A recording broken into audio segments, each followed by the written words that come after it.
Well, it's such a pleasure to have the three of you with me on this discussion about what it's like to work with founders, because I think there's a slight difference between working at the height of the C-suite with, CEOs and chairmen of organizations compared to founders. I think there's a real nuanced difference there, which we're going to get stuck into today. So to start with, Renee, why don't we start with you? I'd really like to get a sense of what you think the differences are for assistants who work with founders compared to CEOs and other C-suite executives? Well, I think one of the important pieces of this is because these companies are started by someone who's very invested in what happens, and it's like a reputation management type thing. They want everything to be a certain way. They have a vision, and a lot of these guys, I mean, this is their baby, right? So they want to approach it as they're trying to be as careful as possible with how they present things and how things go. So I think when you think about supporting these people, first of all, you have to be very nimble and agile, and there's going to be a lot of change. And so your communication with somebody needs to be at the highest levels, and that's so critical and important. And I think people need to know that when you kind of strap in for this rocket ride, because a lot of them are, startups and that type of environment, you're really connected to this person, so you need to maintain a very high level of communication. Yeah, it's absolutely that, isn't it? It's their babies, these organisations. So there's that absolute extra level there. Lucy, to bring you in, I saw you nodding there. What kind of way would you describe the differences? I mean, I agree with everything there that Renee's just said. And I think you do have to wear multiple hats, especially when the founder themselves probably does. They might also be the CEO, for example. So their role is pretty diverse. And therefore, what they need from you is to be agile, exactly as Renee said. And I think you might be helping to operationalize lots of things, to set up processes that aren't there. So you've got to sort of get on board with their vision and their strategy, because exactly that, it's their baby, and you need to sort of mirror their mindset, really. And Heather, to bring you in, are there any differences that you've seen over the years in your different roles? Yeah, those are great points. And I think as well that being nimble, things do move quickly.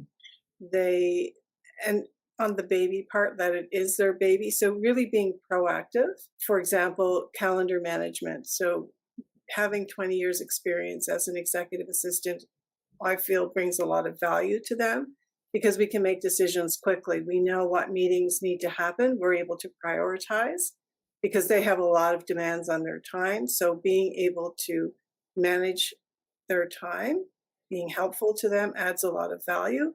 Not waiting for permission is something that I've learned to just go and do it and book those meetings and move things around very quickly. So that's one thing I would say. Yeah, and just to come up on your point there about not asking permission, I think that's something that can be so scary for assistants, but it's something that is really valuable. It's when you've got that confidence to make those decisions. And I just wondered, I think it comes with a lot of experience, but I wondered if there was anything, Heather, that made you feel, okay, I've got it. I can move forward. I can be proactive and make those decisions on behalf of the organisation as well as my executive. So as an executive assistant, I've learned to let go and to say, if I screw up, it's okay. I'd rather make a mistake and ask for forgiveness later. So really taking that leap of faith and just saying, to hell with it, I'm doing it and making the meeting happen. And I've learned that it all goes smoothly. Everything is working well in the calendar. Then they start to rely on me more, and I manage the complete process from A to Z. Leave the calendaring to me. I'm in charge of that.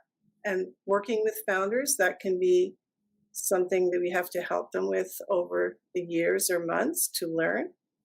And they adapt quickly, because once they see that they can trust you, that things happen, the more they rely on the executive assistant, it's more beneficial to the company and minimizes risk to the company as well. So back to the point of not asking for permission.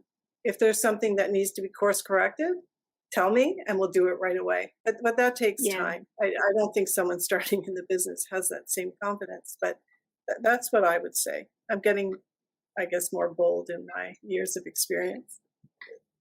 I think it's an important point to make, because I think for assistants, at certain points in their career, it could be that they are worried about making those decisions. But I think Yeah. it goes to show with the experience, you start to realize that you know what you're doing. And actually, as you said, not asking for permission is exactly what you should be doing. I've learned from the greatest, and I will quote Melba Duncan here because she taught me well. And executives don't know. So they rely on us to make things happen. So I'm learning that more in my role.